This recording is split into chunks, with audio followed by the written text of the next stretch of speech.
There's this incredible silent force running the show inside your body, like 24/7. It's called the autonomic nervous system, and it's basically the master conductor for everything you don't even have to think about. So let's dive in. I mean, think about it for a second.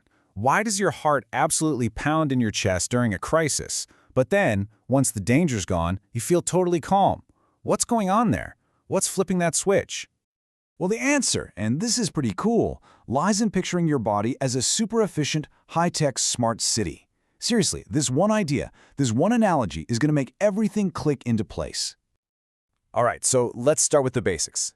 Every smart city needs a government and infrastructure, right?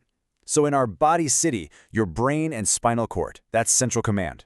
And all those nerves branching out, that's the highway system, the roads connecting every single part of the city. So, what's happening on these highways? Well, you've got all the automatic city services. Think of them like the power grid, the water supply, traffic lights, all the stuff that just works without you ever having to think about it. And here's the kicker. These services are managed by two totally different teams, and they're kind of competing with each other. Okay, so let's meet these two management teams. Think of it like this. You've got the emergency crew, and then you've got the day-to-day maintenance crew. Okay, so on one hand, you've got the emergency crew. These are your police, fire, and ambulance services all rolled into one. They're fast, they're loud, and their only job is immediate survival. Then you have the maintenance crew. These guys are the total opposite. They're the sanitation workers, the restaurant suppliers, the park groundskeepers. Their whole deal is calm, restorative, and just keeping the city running smoothly day to day. Okay, and this is where the city analogy becomes so useful.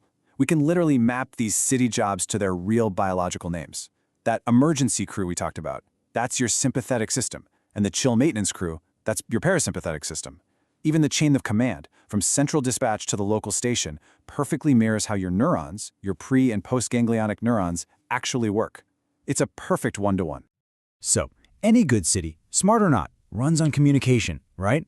And how these two crews give their orders is just as important as the orders themselves. They've got different tools for different jobs, from a quiet walkie-talkie call all the way up to a citywide alarm.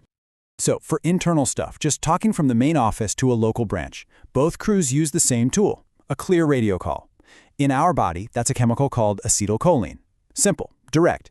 But when the emergency crew needs to get everyone's attention fast, they flip on the loud sirens. That's another chemical, norepinephrine. And if it's a true citywide catastrophe, they hit the big red button, the citywide alarm bell, which floods the whole system with adrenaline. Okay, so you might be wondering, how can this same organ, like my heart, get two opposite commands, speed up and slow down? Well, it's actually pretty simple. Imagine a building with two different doors. One is a normal door that opens with a key, that's the maintenance crew's radio call. The other is a big emergency exit that only opens when a siren goes off. The building is your organ, and those different doors, those are your body's receptors. Different keys for different jobs. All right, enough with the theory. Let's see the city in action. We're going to run through two completely different scenarios to see how these crews really operate when things get real. Scenario 1. Citywide alert.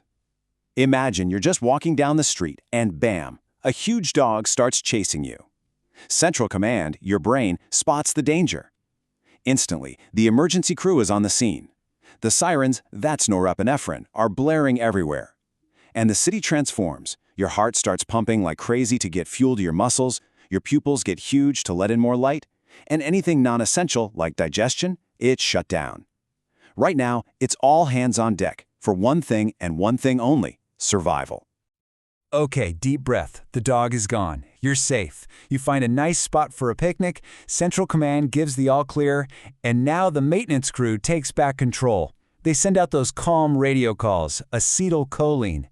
Your heart rate slows way down. Everything goes back to normal, and crucially, the city's kitchens and power plants reopen. This is what we call the rest and digest mode. The city is now focused on maintenance, repair, and storing up energy for later. So, here's the real takeaway. This whole thing, this amazing balance between the emergency and maintenance crews, it's not just some abstract biology lesson. No way. This system is the reason you feel what you feel, physically, every single day of your life. You know that feeling of sweaty palms and a racing heart before a big exam? That's your emergency crew prepping the city for a challenge.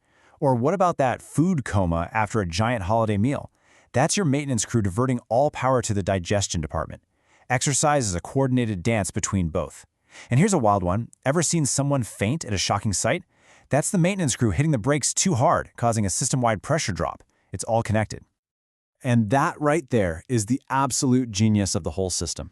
It's never about one crew being good and the other being bad. It's all about this incredible dynamic dance between the two. A constant balancing act between taking urgent action and taking time for rest and repair. That's what makes our bodies so adaptable. So, when you understand the rules of your own internal city, when you know when the emergency crew is working and when the maintenance team needs to take over, you get a much better handle on your own well-being. The question isn't just about what's happening inside you, it's about what you can do to help run the city smoothly. So, how are you going to manage your city?